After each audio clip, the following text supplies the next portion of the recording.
Hello and welcome to Blockchain Gaming World episode 173. I'm your host John Jordan. Don't forget to check out my daily email about blockchain gaming. You can find that at gamestx.substack.com. In today's episode, I'm talking to Rebecca Liao, who is the CEO at Saga. So Saga is a fairly new blockchain, launched its mainnet earlier in 2024. And sort of concept behind Saga is that it is the L1 to launch L1s. So not messing around with L2s or L3s, anything like that, as Rebecca sort of makes clear. The point of Saga is it has its own L1 with its own sort of validator set and infrastructure. And if developers of any applications want to launch their own L1 based on that validator set, they can sort of fire up their own blockchainer being sort of control of that, and we're sort of seeing that it's a sort of similar message to what we are seeing with the L2s, but they're doing that in a different way. So one of the interesting things I think about Saga is that it's ended up with quite a lot of game developers. Actually, a predominant number of its developers are making games, so fairly early days for it, but by the end of the year, Rebecca says that she hopes or expects maybe that there's going to be up to 100 games operating Saga blockchains. So we'll wait to see what happens on that. I hope you enjoy the episode. Don't forget that every week we are putting out new episodes about what's going on in the world of blockchain gaming. So don't miss out. Do subscribe, and we'll see you next time.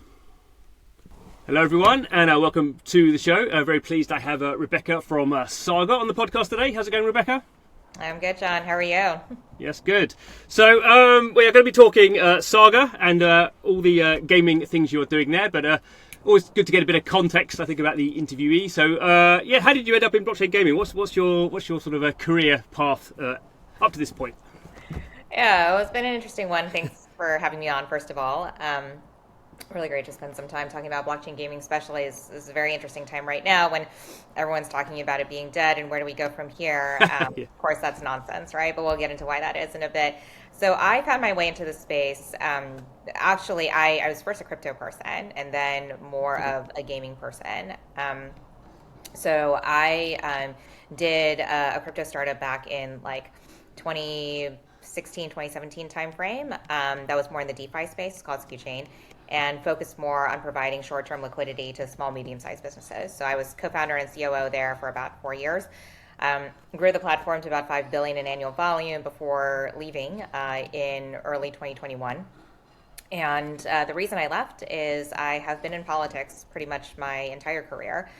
So in 2016, I was part of the Clinton campaign, Clinton presidential campaign, and then in 2020 I was part of the Biden presidential campaign, and in 2020 we actually won. So I thought that I would be moving to DC, and I was going through the nomination and confirmation process for a role in the administration, but probably no surprise to anyone except to me. Once you have been doing early stage startups for a while, once you've been a founder, it is very difficult to get accustomed to federal bureaucracy. Just a very different work culture. Yeah, very different work culture, and just different goals. So I called up my co-founders in my last crypto startup, and I said, I think I'd like to stay in this space, actually. And that's when they introduced me to the co-founders at Saga, who were just thinking about how to make the developer experience in crypto a lot better. And from that, we designed a highly scalable system that is costless on the front end and basically solves a lot of the developer issues that were preventing people from allowing their projects to scale in blockchain. So that's how Saga was birthed. And my first startup ever was actually in AI. So it's called Globality and focused on providing AI-based procurement of international services. So I was part of the early team there. I headed up all of their business development and founded and ran their Asia operations as well. But after a year and a half, we got backed by SoftBank, so we got to unicorn status very quickly and went through a hyperscaling period, which was a lot of fun. But by then, I had already found out about crypto and really fell in love with it and decided that I wanted to stop out and do my own thing. I began my career as a lawyer, actually. So I was a lawyer for about like 5 years, doing the usual, so mergers and acquisitions, securities financings, corporate governance, and the like. So yeah, I always knew that I wanted to jump out and do startups. I wanted to transition out of that because I had the entrepreneurial itch. I definitely wanted to build things, to make my own strategic decisions, and that's been my path so far. Yeah, that's been a multifaceted path. I don't think we've had anyone on the show who's managed to do all those different bits. So that's cool. So in terms of kind of Saga in particular, so there's a few different sort of definitions you have, but I guess the one I'll initially go with, which I think is sort of the maybe encapsulates the what you're doing, is you call it an L1 for launching L1s, and I guess, to some degree, there's always new blockchains coming out, or different infrastructures, however we want to call them these days. And I guess the sort of focus more recently has been sort of, L2s, L3s, more scaling things. But when you were sort of thinking about the space and you coming into it, why did you think, this sort of L1 for launching L1s was sort of something that was needed? Because to some degree, there are a lot of blockchains out there, and you could argue there's a lot more block space out there than is currently being used. So to sort of come up with a whole bunch of more block space, obviously great if you can get the token up to a certain level. That's, you're sort of printing your own money. But from a broader ecosystem, why did you think that was what you wanted to sort of focus on? So that it's a great insight, and you probably read our Unblock manifesto, where we make this exact same point, is that there is a lot of block space out there. However, if you talk to any developer, prior to Saga, it was still incredibly difficult to access that block space. And the feeling was that if you had an application that needed to scale rapidly and in a really stable way, such as a game, that there were no good options for that. So having block space does not mean that you have easy access to block space. I think that was the first thing that we identified. And so how do you get easy access to block space? So you need solid infrastructure on the back end that can be a really accessible way in which developers can just deploy their smart contracts and eventually build out their application as they get more user traffic. So an L2 was not the solution to that, and for the same reasons that L3s, L4s, et cetera, are not a solution to that. So the reason why L2s, et cetera, are difficult to work with is that they are their own dedicated block space. But a dedicated block space by itself is really of no use. You might as well have a centralized database, which a lot of these L2s are, actually. The only way in which it becomes useful is it plugs into the rest of the crypto ecosystem, and for that you need bridging. Now, in order to bridge, anyone can build a bridge. A lot of people YOLO their own bridges, which is fine. But bridges are the most hackable part of most blockchain ecosystems, so definitely caution people to be careful there. But really, in order to do it securely and quickly, you need a decentralized block space, and that is what a chain is. So Saga wanted to build chains. And how do we build chains quickly? We do it by having our own layer 1 that gets replicated very quickly. So when we say that Saga is a layer 1 to launch layer 1s, what we mean is we have a base layer 1, so Saga mainnet, and it has a set of validators. It is fully decentralized proof of stake. When a developer wants to deploy an application, then we replicate ourselves. And it is the same validator set, same security model as our mainnet. And the reason why we can automate that is it is just a replication process. We have made it as simple as possible to get access to that dedicated block space. And then, once again, in terms of being able to bridge between different block spaces, you need a decentralized chain. And everything is a decentralized chain on here. So everything was built with a thought towards making block space actually accessible, not just standing it out, but making it accessible for developers. Mm-hmm. And this may be a terribly technical faux pas sort of question, but how is that sort of different in a way? We have sort of things like Polkadot and Cosmos, which have sort of been roughly doing that sort of stuff for a number of years. Not, it sounds like exactly the same model, but how do you think you distinguish from them? Purely, it sounds like the process of creating your own chain is much quicker than going through an auction process for like Polkadot used to do, or that sort of stuff. So I will highlight one thing about Polkadot. So Polkadot is an entirely different architecture. I will say that Saga is based on Tendermint consensus. So we are based on the Cosmos SDK, and all of our chain, what we call chainlets. So all the dedicated chains that are stood up on Saga are known as chainlets. These are all by default Cosmos chains as well. Okay. So very different architecture from how Polkadot has designed their system. I'll get into the key differences there in a bit, but with respect to both, the main difference is 5 seconds versus 18 months and a lot of expense. So it takes 5 seconds to launch a chainlet on Saga. We have commoditized the pricing such that it's currently about $500 per chainlet per month. Given that we are costless on the front end, so we do not charge gas to the end user, it should be the most affordable way in which to develop. Now, you contrast that with how chains were stood up previously, which is you have to recruit your validator set. You have to build that chain. You have to actually have a viable path to token launch as part of your go-to-market. The costs for operating the chain are high and variable, and you have to have gas.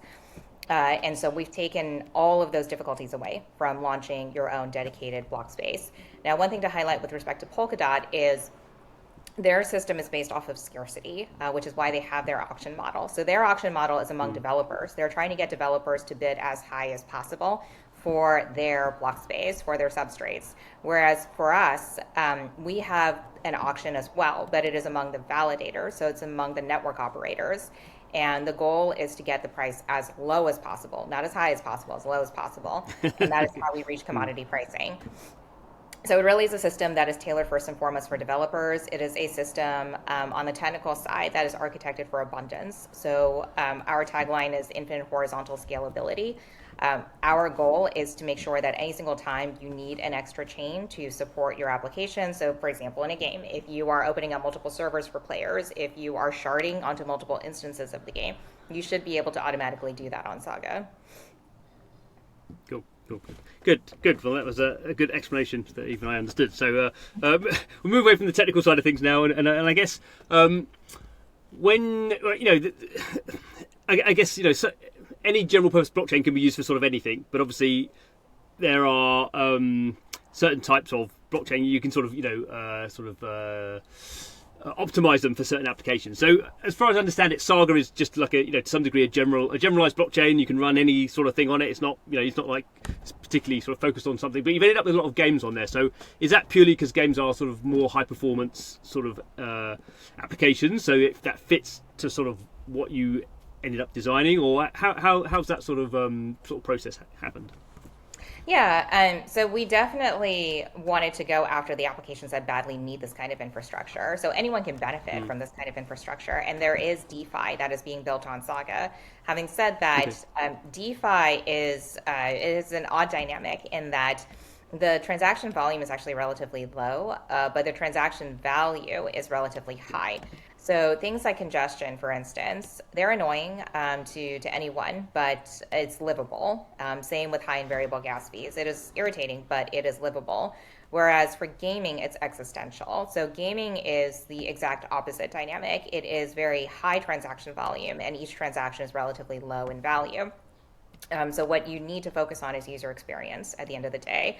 And because of that, yes, we did believe that games would most badly need this infrastructure. And that is the category of applications that we have targeted the most. Entertainment as well, to a certain extent. So major NFT drops or major NFT platforms where you're creating derivative content, where you're inviting users in to extend universes on their own and really have agency over the content that they create.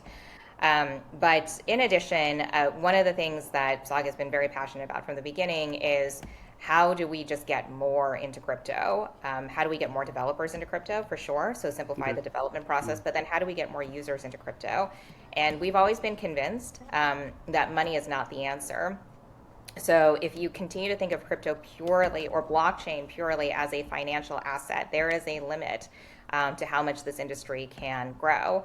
And I think we definitely got a hint of that in the bear market in 2022, 2023. I think we're seeing that in spades now. You need to have a way to engage users in the way that technology has always engaged users. How do you make people's lives easier? How do you entertain them? How do you open up possibilities for human and social interaction that were not possible before? And so we are looking at mass adoption. And for that, we've always felt that gaming, being such a huge part of the culture, being the fastest growing sector of media, that would be the answer. Cool.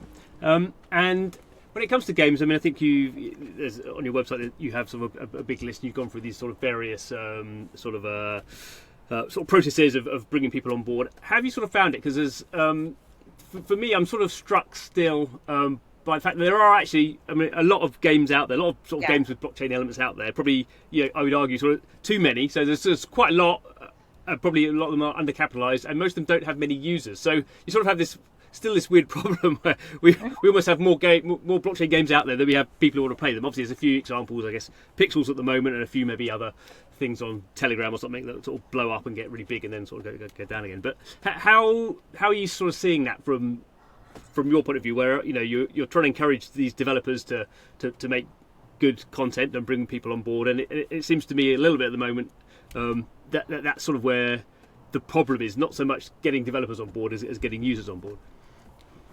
So, with respect to developers, I do think that most of them make design choices in their games because of the limits of the infrastructure. So, when we first started working with developers, one of the things we found is that they thought a lot about the gas mechanism, because end users really do not want to pay for gas, and they don't want to have to deal with the user experience of having gas pop up every now and then. What we demonstrated to them is when you have a gasless system, that really opens up a lot of possibilities in terms of the gameplay experience, but also in terms of your monetization. So it essentially gives full control of monetization over to the developers, and then they can design whatever game mechanism they like without the friction of gas. That's just one example. So I do think that quality of the infrastructure really affects the developer experience, which in fact, in turn affects the gameplay. Now, with respect to the users, I think one of the ways in which Web3 gaming has sort of gone sideways is there has been, once again, an overemphasis on money. It is an overemphasis on token go up, on NFT value go up. And when markets are going up, that's great. You can do anything, frankly. You can sell a ham sandwich when the value of like any ingredient in there is going up astronomically. But what happens when markets go down, as they always will? That is the nature of markets. Then you have to face what is it exactly that you bring to the table? What is the value that you provide to gamers? And at Saga, we have always believed that content is king. When you work in gaming and entertainment, anything having to do with media, content is everything. You can futz with distribution, with the business dynamics, as much as you like. But if you don't have the content, you don't really have anything to stand on. So Saga really takes the approach of giving consumers a whole range of options. You have your simple, fun, casual games. These are games that either you play for 5 minutes a day and then you don't really think about it anymore, or you maybe play 5 minutes a day every day because it's a pretty addictive game.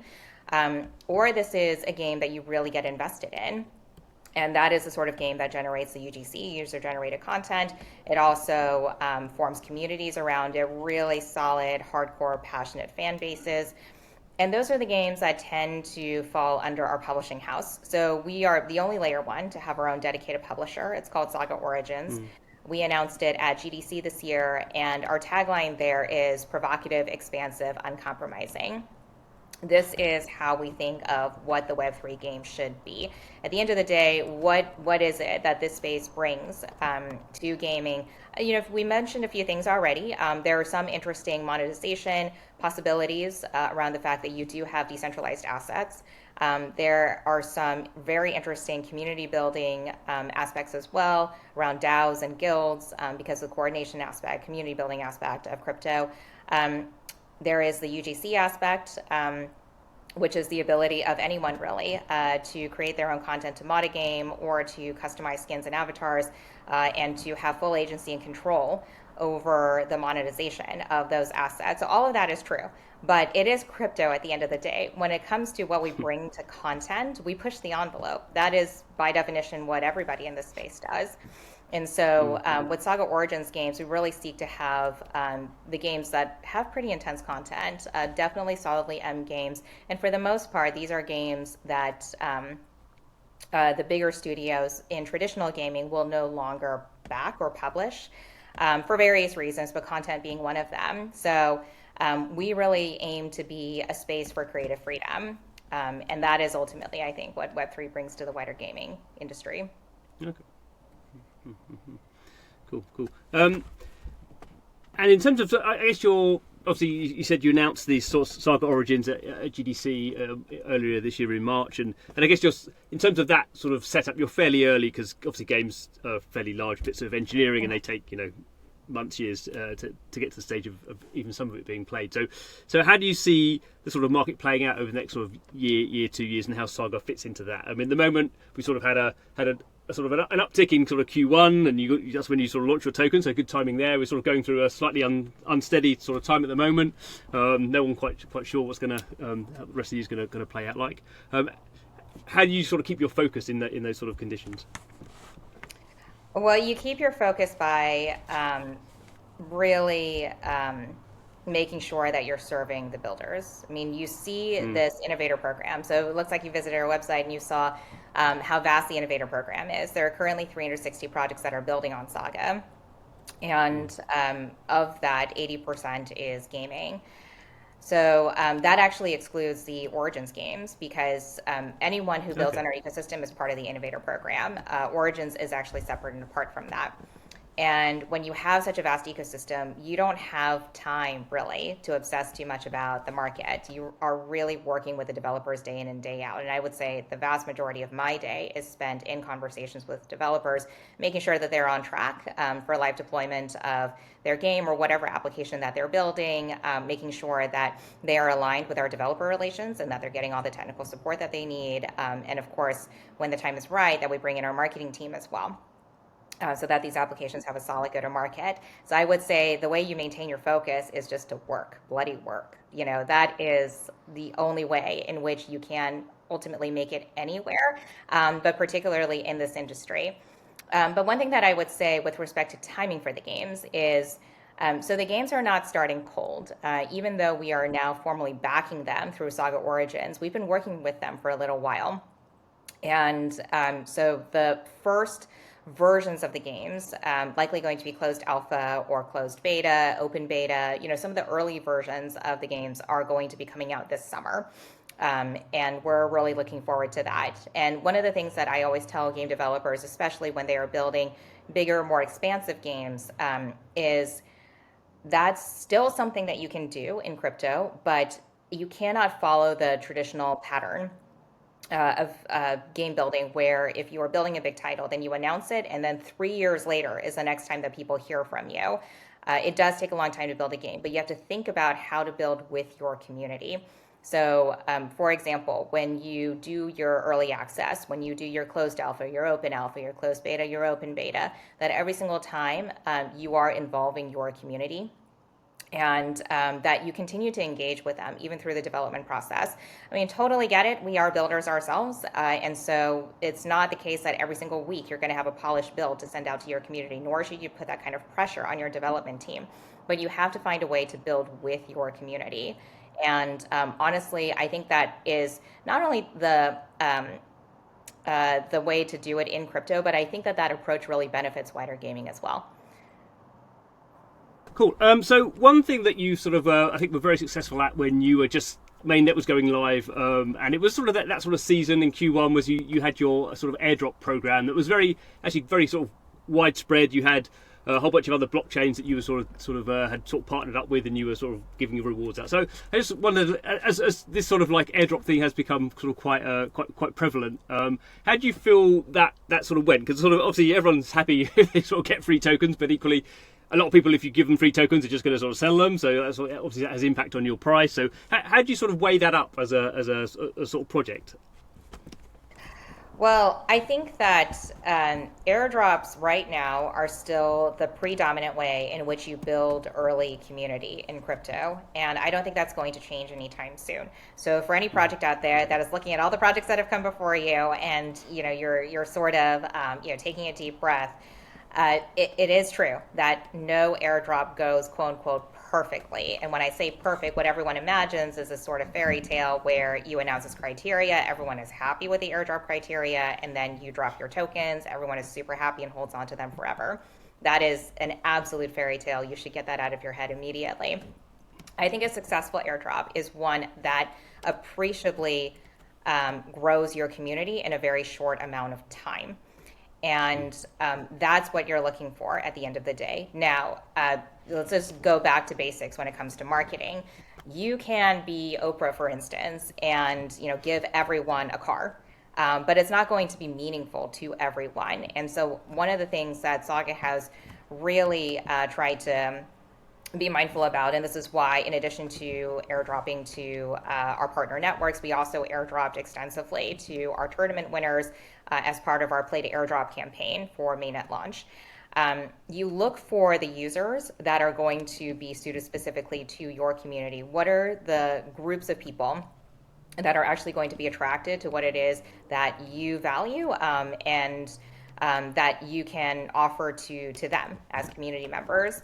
And so I think for Saga, that's definitely builders and developers. They featured heavily in our airdrop campaign. That is also stakers. So we specifically targeted stakers of other communities. I think a lot of people had wished that we had been more expansive about that and just targeted users, or blanket drop to a lot of NFT holders, for instance, et cetera.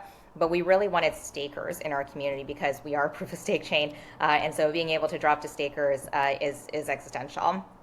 And the last part of that is the gamers. So we really wanted to target those in the crypto community who are interested in Web3 gaming, who are likely to become fans of particular games. And I think the way that we dropped to tournament winners of specific games that we partnered with was really successful in that. So that's my word of advice to any projects that are going to do airdrops later in the year, certainly into next year, is again, get the fairy tale out of your head, but be sure you are very thoughtful about who you want to target, and are they the ones who are going to stay with you long term. Those are the most valuable users that you can attract, and in the end, I think that that's where the payoff is going to be. Mm-hmm. How do you think?